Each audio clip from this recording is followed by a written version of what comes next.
ریاست اسرائیل کے قیام کی کہانی یہ کوئی سادہ کہانی نہیں ہے۔ اس کے پیچھے کون لوگ تھے، کون سے خاندان اور کون سی بڑی طاقتیں شامل تھیں، آج ہم اسی پر بات کریں گے اور دیکھیں گے کہ ہمارے پاس موجود مواد اس بارے میں کیا بتاتا ہے۔ تو مرکزی سوال یہی ہے کہ آخر وہ کون تھے جنہوں نے اسرائیل کی بنیاد رکھنے میں سب سے اہم کردار ادا کیا۔ اس کو سمجھنے کے لیے ہمیں کہانی کو 3 حصوں میں توڑنا ہوگا۔ پہلے ہم دیکھیں گے کہ اس تحریک کے پیچھے سوچ کس کی تھی، پھر کون سی بڑی طاقتیں تھیں جو ان کی پشت پر کھڑی ہوئیں، اس کے بعد پیسہ کہاں سے آیا، اور آخر میں ان سب چیزوں نے مل کر کیسے ایک ریاست کی شکل اختیار کی۔ چلیں شروع کرتے ہیں پہلے حصے سے، تحریک کے بانی، یعنی وہ لوگ جنہوں نے صرف خواب نہیں دیکھا بلکہ اسے ایک سیاسی حقیقت بنانے کے لیے تحریک چلائی۔ یہاں 3 نام سب سے نمایاں ہیں۔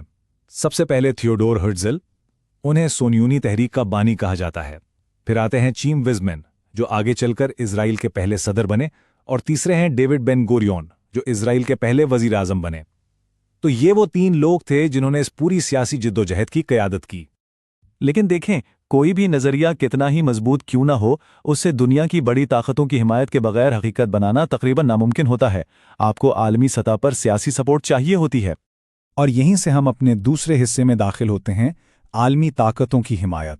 اب ہم یہ دیکھیں گے کہ برطانیہ اور امریکہ جیسی طاقتوں نے اس معاملے میں کیا کردار ادا کیا۔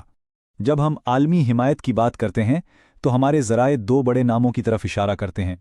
ایک طرف تھے برطانیہ کے سابق وزیر خارجہ ارنسٹ بیون، اور دوسری جانب امریکہ کے 33ویں صدر ہیری ایس ٹرومن۔ دونوں نے ہی اسرائیل کے قیام کی حمایت کی تھی۔ اور یہ حمایت صرف باتوں تک محدود نہیں تھی۔ 1948 میں برطانیہ نے ایک بہت بڑا قدم اٹھایا۔ انہوں نے باقاعدہ طور پر اسرائیل کو ایک آزاد ریاست تسلیم کیا اور سفارتی تعلقات بھی قائم کر لیے۔ یہ ایک طرح سے اس نئی ریاست کو عالمی سطح پر ایک قانونی حیثیت دینے کے برابر تھا۔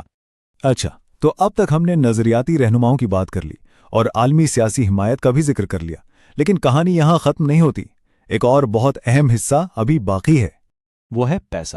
ظاہر ہے، اتنی بڑی تحریک چلانے اور پھر ایک پوری ریاست کی بنیاد رکھنے کے لیے بہت زیادہ مالی وسائل کی ضرورت پڑتی ہے، اور یہی وہ تیسرا ستون تھا جس کے بغیر یہ سب شاید ممکن ہی نہ ہوتا۔ تو اب آتے ہیں اپنے تیسرے حصے کی طرف، یعنی وہ کون لوگ اور خاندان تھے جنہوں نے اس سب کے لیے مالی مدد فراہم کی۔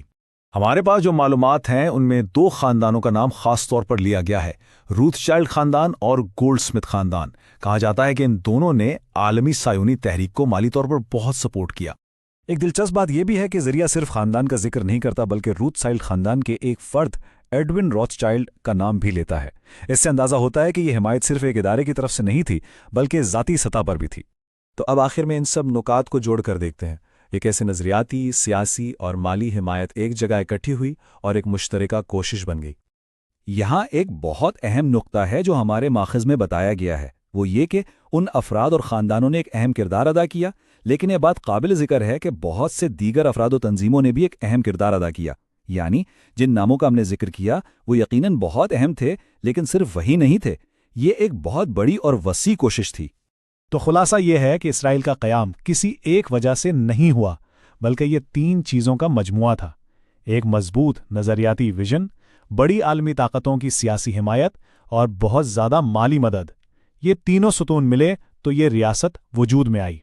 اور یہ پوری کہانی ہمیں ایک بڑے سوال کی طرف لے جاتی ہے کہ تاریخ میں جب بھی کوئی بڑا واقعہ ہوتا ہے تو اس کے پیچھے مختلف گروہوں کا اتحاد کتنا اہم ہوتا ہے۔ جب نظریات، سیاست اور پیسہ ایک مقصد کے لیے اکٹھے ہو جائیں تو کیا کچھ ممکن ہو سکتا ہے؟ اس پر ضرور سوچئے گا۔